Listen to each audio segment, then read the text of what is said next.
सामने अब समझने की बात है। माहिर कानून अज़हर सिद्दीक एडवोकेट साहब हमारे साथ लाइन पर मौजूद हैं। बहुत शुक्रिया अज़हर सिद्दीक साहब, आपने वक्त दिया। अज़हर साहब, हुकूमत जा रही है तहरीक इंसाफ पर पाबंदी आयद करने के लिए और रेफरेंस सुप्रीम कोर्ट में दायर किया जाएगा। आप माहिर कानून हैं, आप कानून को बहुत अच्छे से आम आदमी की निस्बत समझते हैं, हमें भी समझाएं ज़रा ये होने क्या जा रहा है और कैसे होगा। बहुत शुक्रिया। बेसिकली तो दिन में हम ख्वाब देखते हैं, असूली तौर पर तो अगर मुझे आइन और कानून की बालादस्ती की अगर बात करें तो ये तो सवाल ही पैदा नहीं होता। यानी मिसाल के तौर पर कोई आइन का आर्टिकल 17(2) कहता है कोई मुल्क की सालमियत के खिलाफ, मुल्क की सॉवरेनिटी एंड इंटेग्रिटी के खिलाफ अगर कोई बात करता है तो उस सियासी जमात पर पाबंदी लगाई जाती है। ये दो लफ्ज बड़े अहम है। ये मिसाल के तौर पर इमरान खान को बागी बनाने की कोशिश की साइफर के केस में। साइफर केस में तो इमरान खान की बरियत हो गई, पहले 4 केसेस में पकड़ा गया। फिर मैं अडियाला जेल में इज्जत वाले केस की बात भी नहीं करता। अब फिर 9 मई में ना इमरान खान का ताल्लुक, ना इमरान खान मौके पे, ना इमरान खान गए इमरान खान को। यानी आप यहाँ से अंदाजा लगा लेना, यानी उससे कोई ताल्लुक क्या है। अब सवाल बड़ा वाज़ेह है कि जब वो देखा, और उसके लिए देखिए कितने अरसे से हम ये सुन रहे हैं सियासी जमात पे पाबंदी लगाने के हवाले से, वो ख्वाब चलते आ रहे। अब देख रहे थे कुछ नहीं हुआ।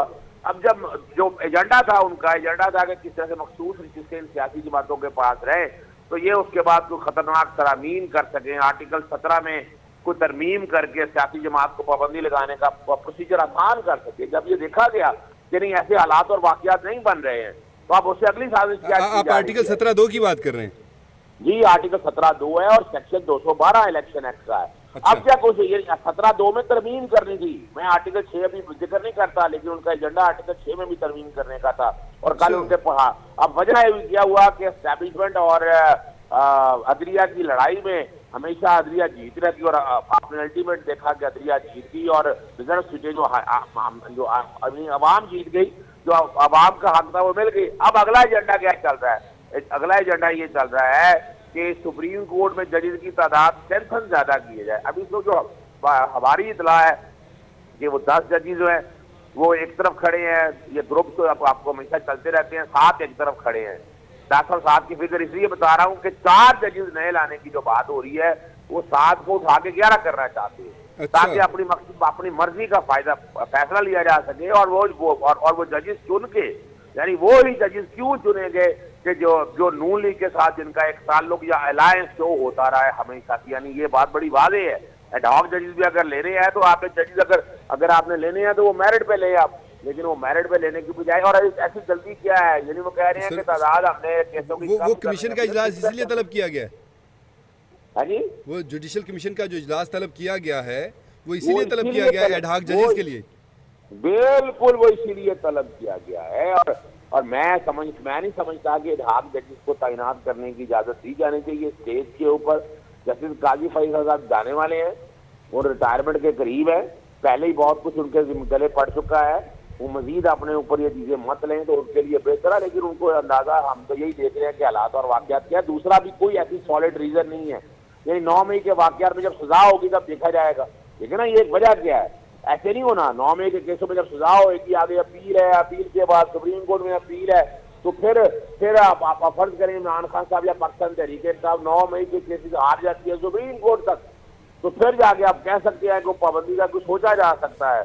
लेकिन अभी कोई ऐसी एविडेंस मौजूद नहीं है रिकॉर्ड के ऊपर जो ये सजेस्ट करे कि आप पाकिस्तान किसी सियासी जमात को और सियासी जमात को बैन करने का मकसद समझ लीजिएगा। वजह क्या है कि 2/3 अक्सरियत चाहिए उनको, हर तरह 2/3 अक्सरियत चाहिए। सियासी जमात को जब बैन करेंगे तो पाकिस्तान तहरीक इंसाफ के जितने एमएनएज हैं वो सारे के सारे डीनोटिफाई हो जाएंगे। उसके बाद वो असेंबली के अंदर जो तादाद रहेगी वो 2/3 ऑलरेडी उनके पास मौजूद होगी और वो अपना एजेंडा है वो पूरा कर सकेंगे। असल मकसद जो है वो मैंने आपके सामने ये रख दिया। अच्छा सर, अगर ये फ़र्ज़ करें पाबंदी लगा देते हैं तो इसका मतलब है इस वक्त अपोजिशन जमात में तहरीक इंसाफ की तमाम कारकुनान हैं, तमाम उम्मीदवार हैं, उनके MNAs MPs, तो ये सारे जब पाबंदी लग जाएगी, जमात नहीं रहेगी तो ऑटोमेटिकली वो भी ख़त्म। तो इतनी बड़ी तादाद में फिर ये ज़िमनी इलेक्शन कराए जाएंगे, क्या किया जाएगा, क्या सोच रहे हैं? अब जब आपने देखे ना वो क्या करेंगे, लेकिन अब तो कुछ भी कर सकते हैं ना। सर पाकिस्तान के पास तो पहले पैसे नहीं है, कर्जों में डूबा हुआ है, कर्जे पे कर्जे ले रहे हैं, आप बिल पे बिल भेजते जा रहे हैं लोगों को, लोगों के पास तो सांस लेने की मोहलत नहीं है। आपको पता है कि पूरी दुनिया में सबसे महंगी बिजली पाकिस्तान में 80 रुपए यूनिट चला गया है। अल्लाह हू पेट्रोल की कीमतें पूरी दुनिया में सबसे महंगी जा चुकी हैं। अब हालात अगर देख रहे हैं ना, यानी ये मुल्क को आगे ले जाना चाहते हैं, ये मुल्क की तबाह, यानी आप सिर्फ अगर सोचे 100 अरब से जायद का गंदम स्कैंडल है तो भाई 50 अरब रुपया इलेक्शन के लिए चाहिए। तो मुल्क में स्टेबिलिटी लानी है, जाएं चुप करके नए इलेक्शन की तरफ जाएं, मुल्क आगे जाएगा। मकसद मैंने आपके सामने बड़ा वाजे रख दिया है कि ये सारे का मकसद यही है। इससे मिलेगा कुछ नहीं, इससे अवाम से दूरियां पैदा होंगी।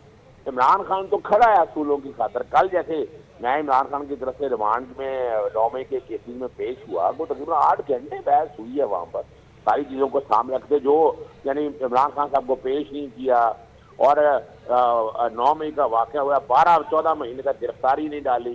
कुछ चीजें अगर वो इंक्वायरी इन्वेस्टिगेशन करनी थी आप कर सकते थे, नहीं। यहाँ तो कानून का और आइन का खिलवाड़ किया जा रहा है। और सबसे बड़ी बात जो है, यानी सिर्फ यही बात नहीं है कि अगर इतने बड़े लीडर को आप सिर्फ जेल में रखना चाहते हैं, मकसद मैंने कल कोर्ट के सामने बताया कि इसका मकसद सिर्फ ये है कि आप उनको रिमांड पे रखें, उससे नुकसान क्या होगा कि इमरान खान साहब जमानत नहीं करा सकेंगे ना। असल मकसद ये है ना उनका जी। कि वो जमानत ना करा सके, बाहर ना आ सके।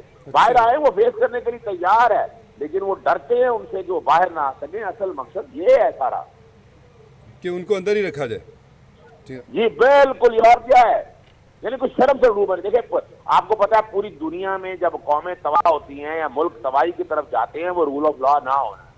तो पाकिस्तान इस वक्त रूल ऑफ लॉ के इंडेक्स में बहुत दूर जा चुका है। और ये कसूर मेरा ही है कि जब वर्ल्ड जस्टिस प्रोजेक्ट पाकिस्तान के बारे में लिखता था तो मैं रूल ऑफ लॉ पे आके कहता था कि नहीं, हमारा रूल ऑफ लॉ इतना बुरा नहीं। लेकिन अब हमें भी अंदाजा हो गया है कि पाकिस्तान में रूल ऑफ लॉ नाम की कोई चीज रह नहीं गई है।